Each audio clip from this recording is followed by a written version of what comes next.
waaqayyo hunda keenya nu haa jabeessu. Jireenyi ishii lafa kanarra jiraatu fixattee gara mana rabbiitti deemte waaqayyo immoo mana rabbiitti boqonnaa gaarii bakka Abrahaam Isaaq Yaaqoobitti boqotanitti nu haa boqochiisu. Hunduma keessanuu waaqayyo nu haa jabeessu. Akkuma beekamu kaatedraalli kun Eddisaatarra jira. Kaatedraalli kun akkuma beektan namootni adda addaa warri gurguddaan bakka kanatti boqotanii ካቴድራል ከናፊስ ተሳተ ገርጋር አከብሮተን ይሄ ካቴድራል እንደሚታወቀው በንጉሠ ነገሥቱ የተሰራ ታላላቅ አርቲስቶች የአገር ባለውለታዎች ትልልቅ ሰዎች ያረፉበት ስለሆነ ቅርስ ቦታ ነውና በዚህ ካቴድራል ደግሞ አሁን እድሳቱ አልቆ ዙሪያው እየተሰራ ስለሚገኝ ለቀሪው ልማት ሁላችሁ እገዛችሁ እንዳይለይ ለማለት ነው። ከነባ እንገልቀምኔ ሰሎቲ ጎና እንዲገኘው አቀዩ በኮጆረት ነው አይሙ ሰራ እንገልቀምኔ አባ ወይቻዲ ሰሎቲ ጎና ሁሉ ከተጣበታ አባ ኬኛ ሰሚረ ከንጅራቱ መካንኬ ገለቴፈሙ ሞቱማን ኬሩፉ ጃለትኬ ሰሚረ ተከተ አካሱመ ለፈረተተው ከኖገው ቢኬኛ ራኑ ከኒ ያከኬኛ ኑዲሲ ሙስከረ Santi Nungalci, Maran Olcimale, Musulman Kankidio,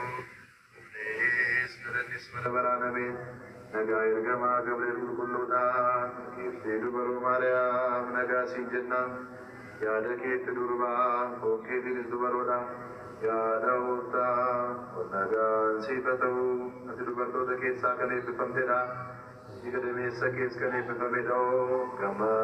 dia ia nagaweti ko, pakayo si wajinjro, jalan kamai lemaki, kota kini Yesus Kristus bera, arah biru manu keratu,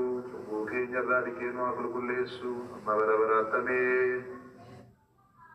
Yesus nama nakacin madani nakacin Yesus Kristus sekana sana kahayatne kerem bil madani demi namases. አባቶቻችን ለሐዋርያት ስልጣነ ክህነትን የሰጠ ከልጅነት እስከ እውቀት ሳናውቅ በስህተት ስናውቅ በድፍረት የሠራነውን ኃጢአታችንን ይቅር ይበለን። አባቶቼ ካህናት፣ ወንድሞቼ ዲያቆናት፣ በዚህ ስፍራ የተሰበሰባችሁ ሁላችሁም ከኃጢአት ማሰብ ቢቶቴ ስቶር በበረቁ ሰገልተሚ ቶክ ጎዲና ሐረርጌ ሊጣ አናዳሮ ለቡ መጋላ ሚጨታ ተቀለተ ኡሙሪ ሼ ጆሉ ማራ ካስቴ በኖተ ሼት ጀብዱፊ Awasa keessatti qalatti biratti ammoo hedduu jaallatamtu turte. Qalatti umurii shanitti bara 1996 barnoota kana eegalti qalaniif barnoota sadarkaa tokkoffaa mana barumsaa mataa guddeessatti kan baratte yoo ta'u barnoota ishee sadarkaa lammaffaas achuma magaalaa Miicataa mana barumsaa Machaaratti qabxii olaanaan xumurtee gara yuunivarsiitiitti imalte. Carraa barnoota olaanaatiinis yuunivarsiitii Arbaa Minci kan ishee ga'e yoo ta'u yuunivarsiitichatti barnoota injiinaringiitiin muummee hydraulic and water engineeringiitiin bara 2011 eebbifamtee turte. Ogummaa baratteenis biiroo bishaanii fi inerjii Oromiyaatti qacaramuun yeroo murtaa'eef kan hojjette yoo ta'u ergasii ogummaa hojii moodelummaatiin jaallattootaa fi beekamtii guddaa argachuu dandeessetti. Hojiilee beeksisaa fi bohaartii adda addaa keessatti maqaa kan horatte Qananiin fiilmii mata dureensaa Rabbirraa jedhu piroodiis gochuun hojii ishee jalqabaatiin industirii fiilmii biyya kanaa keessatti ashaaraa mataa ishee kaa'atteetti. Bara 2015 keessatti haadhimaa fi jaalallee ishee kan ta'e aartist Andu'aalem Goosaa waliin seenaa jaalalaa isaanii kan eegalan yoo ta'u waggoota kanneen darbaniif waliin jiraachaa egeree isaanii keessatti ammoo maatii horachuuf karooraan jiraachaa turaniiru. Kibxata kaleessaa barii bitootessa lamatti bari'u mana jireenyaa ishee keessatti sababa ammaaf addan baafamiin gamoo mana jireenyaa ishee darbii 5ffaarraa kuftee boqotte. Qananii Addunyaa Waaqoo dhalattee umurii 25tti du'aan boqotteetti. Sirni awwaalcha ishees guyyaa har'aa bataskaana kaatedraalii Qulqulluu Sillaaseetti bakka maatiin, firoottan, hiriyoottanii fi jaallattoonni ishee argamanitti raawwateera. Qananii Addunyaa dhalattee guddattee godina Harargee Lixaa aanaa Daaroo Labuuti. Akka nama Oromoo obboleettii isaa takka dhabeetti gadda guddaa fi hirfaatuun guddaan nu dhagaamus addatti garuu akka nama Harargee obboleettii isaa takka dhabeetti hedduun gadda. Waliin beektu waliif hin beektu yaa Oromoo. Jaalalli bakka hunda nama dhaabaa, jaalalli akka hunda nama godha jettanii warri bakka hin taanee fi nama hin taane wajjin bakka hunda dhaabbattan jireenya kan keessan jireenya gaabbiitii fi jireenya sheenaa akka ta'e asumaan maal isin qofa maatiin teessan obboleessa obboleettiin haadhaa fi abbaan hiriyaan teessan warri isin duuba hafan du'oteessan takka maleetiif jiruun isaaniitis akka malee taatee akka jiraattu asumaan godha jaalalli nama hogganu nama jaalala hoggana isin sobina warri jaalalaan nama hogganaa jaalalli gowwaa jaalalli humna qaba jaalalli sheetumaa keeti sheetumaa sitti aana gaafa qeeteetirraa mandara keetirraa fagaattee qilleensa keessa bobbaate jireenya keetii fi duutii teetis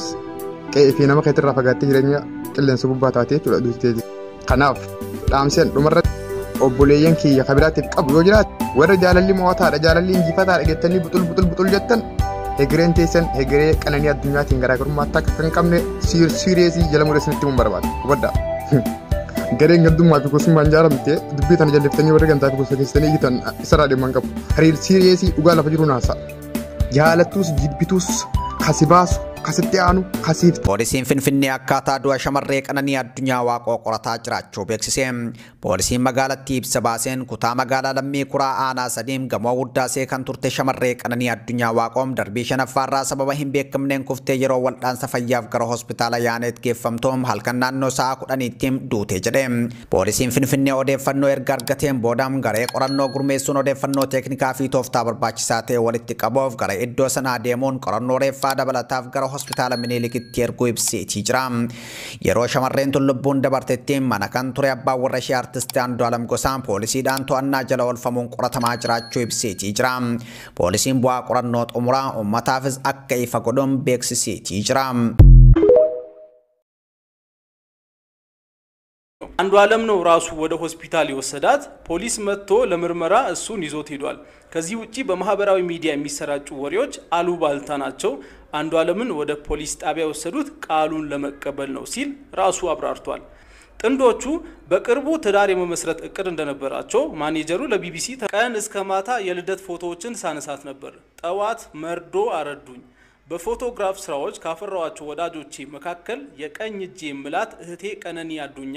መካሪዬ ጓደኛዬ የክፉ ቀን ወዳጅ ነበረች እነዚህን የልደት ፎቶዎች ሳነሳት ነበር አንድ ሰዓት በሰላም ተለያየን ዛሬ ጧት መጋቢት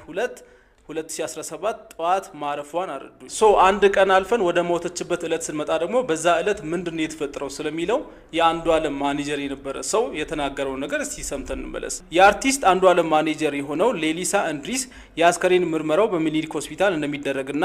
የሟች የቀብር ስነ ስርዓት ረቡዕ እንደሚከናወን ለቢቢሲ አፋን ኦሮሞ ተናግሯል ቀነኒ ከሚኖሩበት ህንጻ መውደቋንና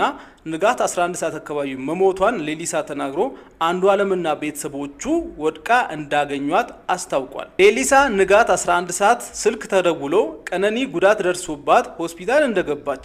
እንደተናገረው ገልጾ እስካሁን ባለው መረጃ መሰረት ከአምስተኛ ፎቅ ወድቃ ነው የሞተችው ሁኔታውን ለማጣራት ምርመራ ተጀምሯል ብለዋል ማኔጀሩ አክሎም መኖሪያ ቤቱ አዲስ አበባ አራብሳ ሰንሻይን ተብሎ የሚታወቀው አካባቢ መሆኑን ጠቅሶ ጥንዶቹ በስፍራው ከአንድ አመት በላይ መኖራቸውን ተናግረዋል ከክስተቱ በኋላ አስከሬኗ በአቅራቢያ ወደሚገኘው ያኔት ወደ ተባለ ሆስፒታል መወሰዱን ገልጿል እስከ ምሽት ድረስ ከቆየን በኋላ ፖሊስ መጥቶ አስከሬኑን ለምርመራ ወደ ሚኒሊክ ሆስፒታል ወሰደው